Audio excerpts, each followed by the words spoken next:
السلام علیکم خواتین و حضرات۔ آج مرزا غالب کی جس غزل پر ہم بات کریں گے اس کا پہلا شعر ہے: رخ نگار سے ہے سوز جاویدانی شمع زندگانی شمع۔ رخ کہتے ہیں چہرے کو اور سوز کہتے ہیں جلنے کو، جاویدانی کہتے ہیں، ویسے تو جاویدانی کا مطلب ہوتا ہے ہمیشہ رہنے والی، لیکن یہاں جاویدانی سے مراد انہوں نے لی ہے چمک، اور آتش گل کا مطلب ہے وہ آگ جو پھولوں سے لگ جائے، لیکن پھولوں سے آگ نہیں لگتی، تو ان کے کہنے کا مطلب یہ ہے کہ سرخ پھول۔ آب زندگانی شمع، آب کہتے ہیں پانی کو، اور زندگانی شمع یعنی شمع کی زندگی۔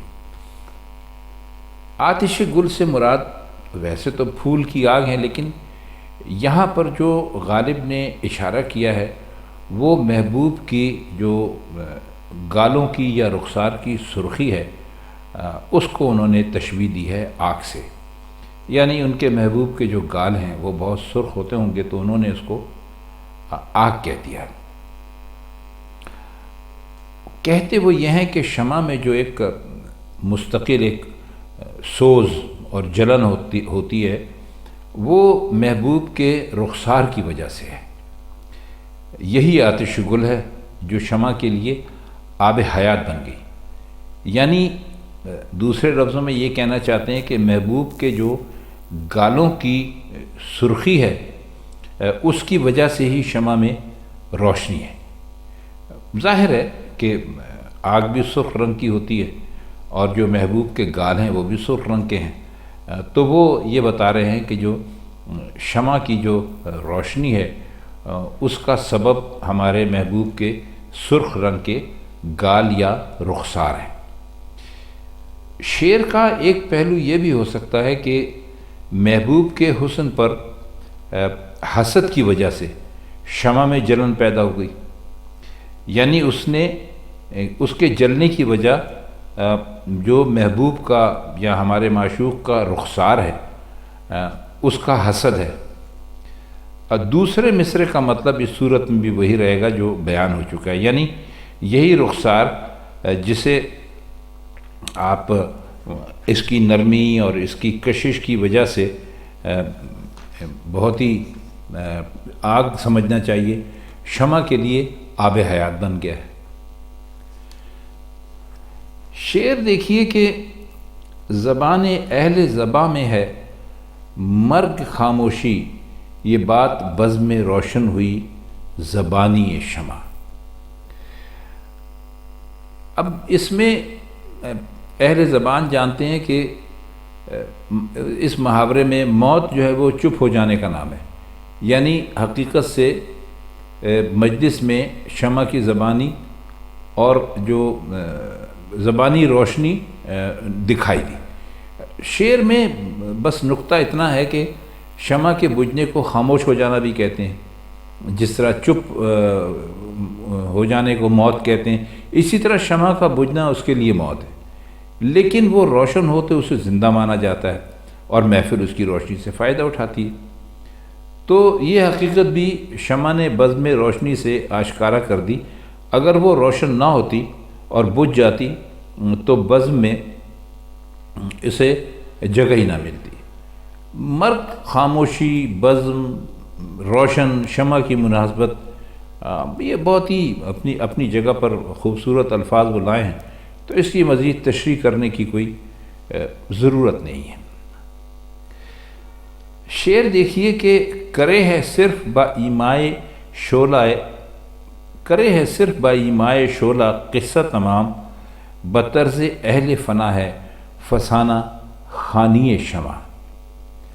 ایما کا مطلب ہوتا ہے اشارہ، اور قصہ تمام کا مطلب ہوتا ہے ختم کر دینا، اور بطرز کا مطلب ہے کی طرح۔ بطرز اہل فنا کا مطلب ہے جو فنا ہو جانے والے لوگ ہیں ان کی طرح۔ اب فسانہ خانی شمع یعنی شمع کا قصہ جو ہے وہ ختم ہو جاتا ہے۔ دیکھیے شمع صرف شعلے کا اشارہ پاتے ہی اپنا قصہ تمام کر دیتی ہے، یعنی جل بجھتی ہے۔ گویا شمع کی جو وہ ہے افسانہ خوانی میں بھی اہل فنا کا سا طریقہ ہے۔ جس طرح جو ہمت والے لوگ ہیں وہ عشق حقیقی کی لو لگا کر فنا فی الذات ہو جاتے ہیں۔ فنا فی الذات کا مطلب یہ ہے کہ اپنی ذات کو ختم کر دیتے ہیں۔ تو اسی طرح شمع شعلہ کا اشارہ پاتے ہی سر سے پاؤں تک پگھل کر ختم ہو جاتی ہے۔ اب اس میں جو فسانہ خوانی ہے، یوں تو فسانہ خوانی کا مطلب ہوتا ہے کہانی کہنا یا قصہ کہنا، تو اس کو آپ ایک اس طرح سے بھی لے سکتے ہیں کہ اگلے وقتوں میں یہ دستور تھا کہ شمع کی محفل ہوتی تھی، یعنی شمع جل رہی ہوتی تھی محفل میں، اور ایک کہانی کہنے والا بیٹھا ہوتا تھا اور لوگ اس کے ارد گرد بیٹھے ہوتے تھے، اور وہ جب تک اس کی کہانی اس وقت تک چلتی رہتی تھی جب تک کہ شمع بجھ نہیں جاتی تھی، یعنی ایک طریقے سے رات بھر یا آدھی رات سے بھی کچھ زیادہ حصے تک وہ اپنا قصہ کہتا رہتا تھا اور لوگ اس سے سنتے رہتے تھے، جیسے داستان جو گو ہوتے تھے ان کا جو دستور تھا۔ تو اس سے اشارتاً یہ بات بھی غالب نے اس سے ملا کر ہی کہی ہے، تو انہوں نے اس کو شمع کی افسانہ خوانی قرار دے دیا کہ بھئی بس اتنا ہی اس کا قصہ ہوتا ہے، جیسے کہ اللہ کی راہ میں اپنے آپ کو اپنی ذات کو ختم کر دینے والے لوگ ہوتے ہیں کہ بھئی بس ان کو آگ لگی اور وہ ختم ہوا، تو اسی طرح شمع کا شعلہ جو ہے وہ اشارہ پاتے ہی سر سے پاؤں تک پگھل کر ختم ہو جاتا ہے۔ تو یہاں قصہ اور فسانہ خوانی کی جو مناسبت ہے وہ ظاہر ہے، اس کی مزید تفصیل کی ضرورت نہیں ہے۔ غم اس کو حسرت پروانہ کا ہے اے شعلہ، تیرے لرزنے سے ظاہر ہے ناتوانی شمع۔ لرزنا آپ جانتے ہیں کسے کہتے ہیں، کانپنے کو کہتے ہیں، اور ناتوانی کہتے ہیں جس کے اندر طاقت نہ ہو۔ تو حسرت پروانہ کا مطلب ہے کہ پروانے کی حسرت ہے، آپ چاہتے ہیں کہ پروانے اس کے اوپر آئے، تو یہ اس میں جو شمع کا شعلہ ہے اس کو خاص طور پر وہ مخاطب کر کے اس سے بات کر رہے ہیں۔ تو آپ نے بھی اکثر دیکھا ہوگا کہ موم بتی جلائی جائے تو اس کی جو لو ہوتی ہے، یعنی جو اس کا شعلہ ہوتا ہے، وہ آپ کو تھوڑا سا کانپتا ہوا دکھائی دیتا ہے، یعنی کبھی ایسا نہیں ہوتا جیسے کہ ہم بجلی کی کوئی روشنی جلاتے ہیں تو وہ ایک طرح سے جلتی رہتی ہے، یکساں ہوتی ہے، لیکن موم بتی جب آپ جلائیں یا چراغ آپ جلائیں تو جو اس کی لو ہوتی ہے، یعنی جو اس کا شعلہ جل رہا ہوتا ہے، وہ تھوڑا سا ہلتا ہوا ہوتا ہے، تو اس کو انہوں نے لرزاں کہا ہے، یعنی کانپتا ہوا، تو اسے شعلے کا انہوں نے لرزنا قرار دیا۔ تو کہتے ہیں کہ اے شعلے، تیرے لرزنے سے ظاہر ہے کہ شمع بے حد کمزور ہو گئی ہے، بے حد ناتواں ہو گئی ہے۔ پھر خود ہی اس کی وجہ بھی بیان کر دی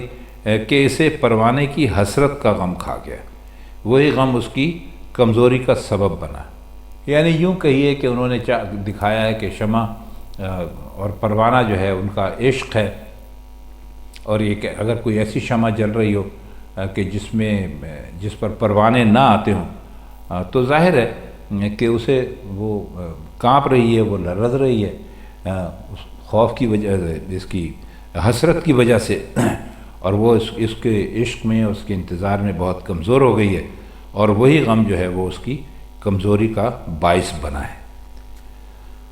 شعر دیکھیے کہ تیرے خیال سے روح احتزاز کرتی ہے، بجلوہ ریزی بادو بپر فشانی شمع۔ احتزاز کا مطلب ہوتا ہے، ویسے تو اس کے معنی یہ ہوتے ہیں ہلنا یا جنبش کرنا یا حرکت کرنا، تو اور چونکہ جب انسان عیش اور نشاط کے عالم میں ہوتا ہے تو جسم کے اندر بھی اس کے ایک خاص چستی اور حرکت پیدا ہوتی ہے، اس لیے یہ لفظ سرور اور نشاط کے معنی میں بھی استعمال کر سکتے ہیں۔ اور جلوہ ریزی بات کا مطلب ہے ہوا کا جلوہ دکھانا، یعنی سادہ لفظوں میں آپ ہوا کا چلنا اس کو کہہ سکتے ہیں۔ اور پرفشانی شمع کا مطلب ہے شمع کا پھڑپھڑانا، یعنی جھلملانا۔ تو آپ نے شمع کا پھڑپھڑانا بھی دیکھا ہے اور اس کا وہ بھی دیکھا ہے جھلملانا بھی دیکھا ہے۔ تو وہ مخاطب اپنے محبوب سے ہیں، تو کہتے ہیں کہ اے میرے محبوب، تیرے خیال سے روح میں اسی طرح جنبش اور حرکت پیدا ہوتی ہے جس طرح ہوا کے چلنے سے شمع جھلملانے لگتی ہے۔ دوسرے مصرے میں ہوا کے چلنے اور شمع کے جھلملانے کو یعنی اس طرح کہا کہ اگر آپ کو فارسی کی کچھ شدبد ہے تو آپ اس کو سمجھ جائیں گے، اس کو یعنی قسمیہ انداز میں کہا، یعنی دونوں کے ساتھ فارسی کا با قسمیہ لگایا ہے۔ مطلب یہ ہوا کہ یقیناً تیرے خیال سے روح رقص کرنے لگتی ہے اور اس کے لیے ہم ہوا کے چلنے اور شمع کے جھلملانے کی قسم کھاتے ہیں۔ مطلب بہرحال وہی ہے جو اس سے پہلے ہم بیان کر چکے ہیں۔ آئیے اگلا شعر دیکھیے۔ نشاط داغ غم عشق کی بہار نہ پوچھ، شگفتگی ہے شہید گل خزانی شمع۔ اس میں گل خزانی کا مطلب ہوتا ہے وہ پھول جس پر خزاں نے اثر کیا ہو، یعنی ظاہر ہے کہ خزاں جس پھول پر اثر کرتی ہے تو وہ مرجھا جاتا ہے۔ اور نشاط داغ غم عشق کی بہار نہ پوچھ، یعنی نشاط کہتے ہیں عیش و عشرت کرنے کو، اور داغ غم عشق کا مطلب ہے عشق کا داغ۔ یہ تو بہت صاف ہے، آپ سمجھ گئے ہوں گے۔ تو کہہ یہ رہے ہیں کہ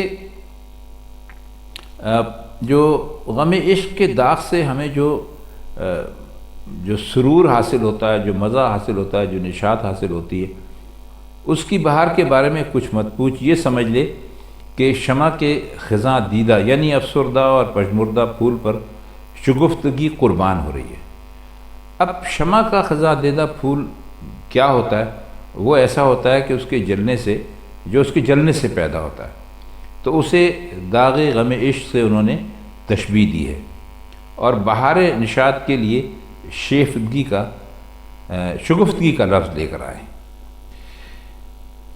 اس کا آخری شعر ہے، جلے ہے دیکھ کے بالی نے یار پر مجھ کو، نہ کیوں ہو دل پر میرے داغ بدگمانی شمع۔ بالین کا مطلب ہم آپ کو پہلے بھی بتا چکے ہیں، بالین یا بالی یہ کہتے ہیں سرہانے کو، یعنی آپ اگر کوئی آدمی لیٹا ہوا ہو تو جس طرف اس کا سر ہوتا ہے اس کو بالی کہتے ہیں۔ تو مطلب اس کا بہت مختصر سا ہے کہ شمع مجھے محبوب کے سرانے دیکھ کر حسد سے جل رہی ہے، یعنی وہ مجھے اپنا رقیب سمجھ رہی ہے، اور اس کی اس بدگمانی کا داغ میرے دل سے مٹ نہیں سکتا۔ مطلب یہ کہ میں شمع اگر مجھے اپنا رقیب سمجھ رہی ہے تو میں اب کیا کر سکتا ہوں، بس مجھے دیکھ کر یہ جو یار کے سرہانے پر میں کھڑا ہوں اور شمع بھی وہیں جل رہی ہے، تو پھر میرے دل پر جو اس کی بدگمانی کا داغ ہے وہ ہمیشہ باقی رہے گا۔ تو خواتین حضرات، یہ تھی مرزا غالب کی آج کی غزل اور اس کے کچھ مشکل الفاظ کی معنی اور اشعار کی تشریح جو ہم نے آپ کی خدمت میں پیش کی۔ اگر آپ کو یہ غزلیں اور ان کی تشریح اچھی لگتی ہو تو ہمارے چینل کو لائک اور سبسکرائب کر دیں۔ تو پھر آپ سے ملاقات ہوئی تھی کسی اور محفل میں غالب کی کسی اور غزل کے ساتھ۔ تب تک کے لیے ہم چاہتے ہیں آپ سے اجازت۔ خدا حافظ۔